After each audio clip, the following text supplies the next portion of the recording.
Published 1450 Est, 5 November 2017. Updated 1706 Est, 5 November 2017. Bono, lead singer of U2, used a company based in lowtax Malta to buy a shopping centre in Lithuania, the freshlyleaked Paradise Papers documents reveal.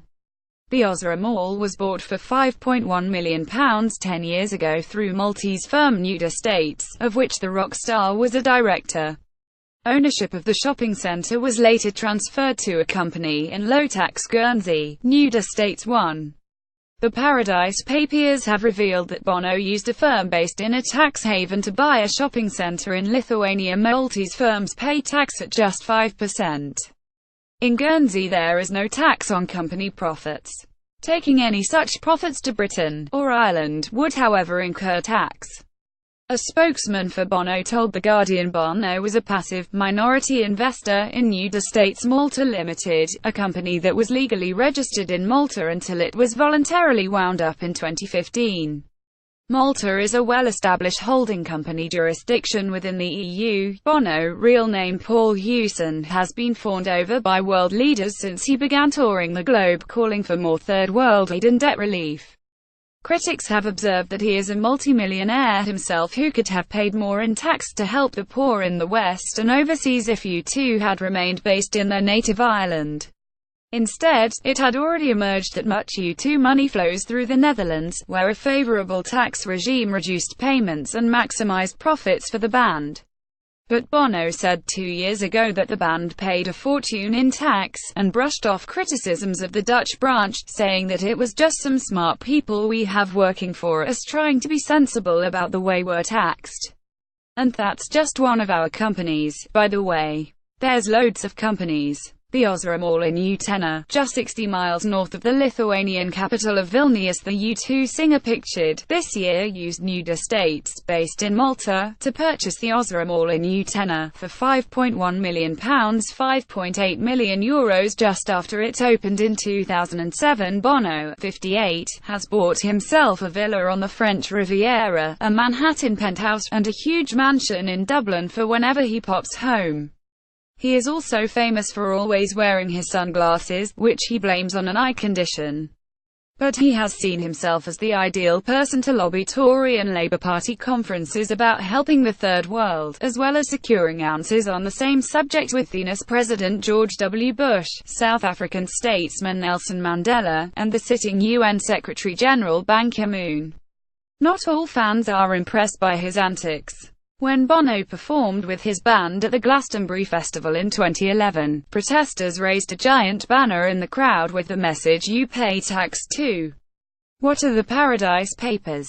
More than 13 million leaked secret corporate files, about half of which belong to offshore law and corporate services provider Appleby, which has 10 offices around the globe. There are also documents from corporate registries in 19 tax havens. These are mostly Caribbean and Atlantic islands such as Bermuda, Grenada and the Bahamas, but also include Malta, Lebanon, Labuan and Island Territory in Malaysia, Samoa, Vanuatu, the Cook Islands and the Marshall Islands. They cover the period between 1950 and 2016. Is this the same as the Panama Papers?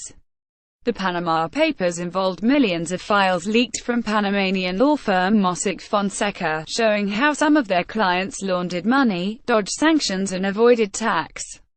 This is a separate leak, although will raise many of the same questions.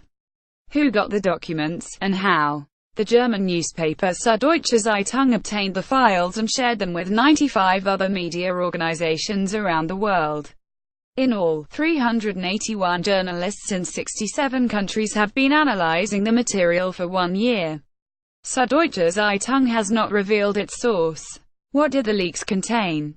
Documents outlining the tax and financial affairs of hundreds of people and companies connected to Appleby and the 19 tax havens, with many appearing to have invested or sheltered huge amounts of cash in offshore tax havens. Who do they involve? Multinational companies, wealthy individuals, heads of state, politicians and sports stars from around the world, including many from the UK. Some of the biggest names to emerge so far include the Queen, Facebook and Donald Trump's cabinet members and advisors. Why is it controversial to put money offshore? Offshore tax havens typically offer low or zero tax rates to non-residents who keep money there. Experts estimate that around $10 trillion, £7.6 trillion, is held offshore around the world. That money would potentially otherwise be taxed in the owner's home country, meaning governments are potentially missing out on billions in revenue. Critics also say the secrecy makes it easy for companies to hide wrongdoing. Will this cause a row about tax avoidance? Further evidence of the extent of cash being held in tax havens is certain to spur anger and calls for a crackdown on tax avoidance practices. However, recent leaks including the Panama Papers may have created a certain level of leak fatigue, denting the document's impact.